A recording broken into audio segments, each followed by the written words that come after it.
من با کلاس فامیلم اگزوستازه. یعنی بچه یه جای تهرانم که اصلا که از اون پایین تر دیگه وجود داره. فقط من از بچگیم بابام بهم یاد داد هر غلطی میکنی بکن آدم فروشی نکن. هر غلطی میکنی بکن آدم فروشی نکن. ما ممکنه مطرب باشیم، دوز باشیم، معتاد باشیم، ولی آدم خرید و فروش نمیکنیم. برافو، دمت گرم. لبو فروشا تو تابستون تعطیلن، بستنی فروشا تو زمستون، اما آدم فروشا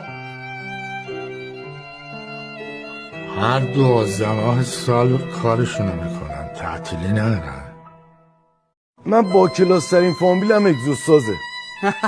یعنی بچه یه جای تهرانم که اصلا که از اون پایین تر دیگه وجود داره. فقط من از بچگیم بابام بهم یاد داد هر غلطی میکنی بکن آدم فروشی نکن. هر غلطی میکنی بکن آدم فروشی نکن. ما ممکنه مطرب باشیم، دوز باشیم، معتاد باشیم،